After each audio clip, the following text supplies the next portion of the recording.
राजूपाल हत्याकांड के मुख्य गवाह उमेश पाल की हत्या के मामले में अतीक अहमद की पत्नी के खिलाफ भी एफआईआर दर्ज की गई है। शिकायत दर्ज होने के बाद कयास लगाए जा रहे थे कि अतीक की पत्नी शाइस्ता परवीन को बसपा से बाहर किया जा सकता है, लेकिन मायावती ने फिलहाल इससे इनकार कर दिया है।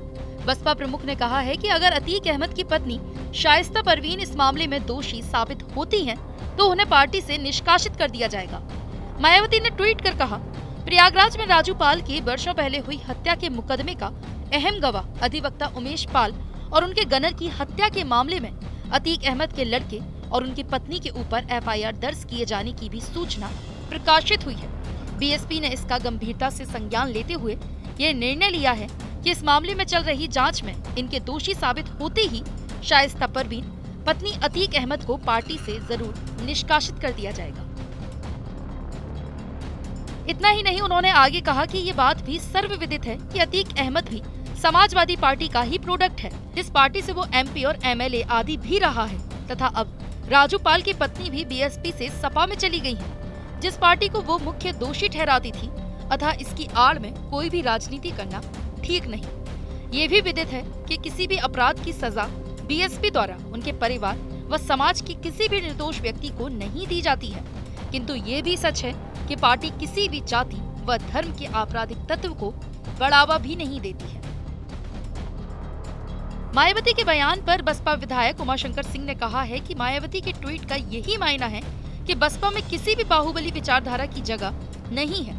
अगर अतीक के परिवार की किसी भी सदस्य की संलिप्तता पाई गई तो बीएसपी पार्टी से उनका निष्कासन कर देगी।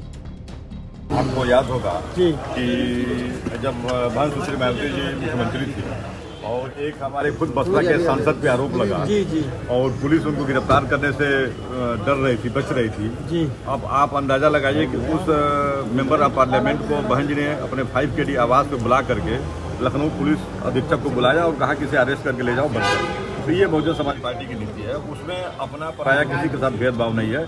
आज बहन जी का ट्वीट का तात्पर्य ये है कि क्योंकि पीड़ित परिवार ने जो नामजद किया है, तो नामजद तो मान लीजिए उन्होंने अतीक को भी किया है और अतीक को माना कि अतीक को भाई समाजवादी पार्टी ने उनको विधायक बनाया, समाजवादी पार्टी ने सांसद बनाया और जिसमें वो पूजा पाल के पति की हत्या की थी उस समय समाजवादी पार्टी में थी। लेकिन आज पूजा पाल जी खुद जो है जाकर के उसी समाजवादी पार्टी में मिल गई हैं। तो बहुजन समाज पार्टी ने जो उनकी पत्नी को शाइस्ता परवीन जी को जो केवल ज्वाइन कराया और बहन जी का ये मानना है कि अब पीड़ित परिवार ने उनका भी नाम लिखाया है, वह अगर जांच में आ जा रहा है कि उनका नाम मतलब इसमें शामिल है, वो भी इन्वॉल्व है, तो बहुजन समाज पार्टी उनको पार्टी से निकाल देगी। ये बहुजन समाज पार्टी का अपना एक हमेशा का हो रहा है और उसी सिद्धांतों पर आगे भी चल रहा है।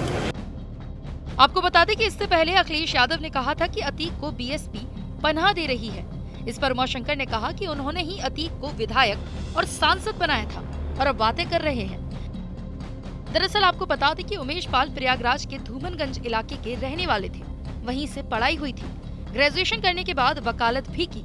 मौजूदा समय में वकालत करने के साथ साथ जमीन के कारोबार का काम भी कर रहे थे। इसी जमीन के कारोबार के चलते एक समय पूजा पाल और उमेश पाल के रिश्ते में खटास भी आई थी। उमेश पाल राजूपाल की रिश्तेदारी में आते थे, लेकिन उमेश लोगों की निगाह में राजूपाल की हत्या के बाद आए, क्योंकि इस हत्याकांड में उमेश पाल मुख्य गवाह के तौर पर जाने जाते थे।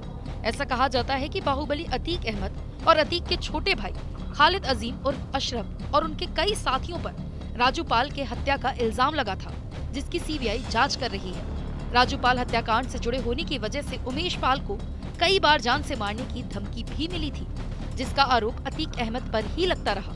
यही नहीं, बाहुबली अतीक अहमद पर उमेश पाल को अपहरण करने और जान से मारने की धमकी का भी आरोप लग चुका है।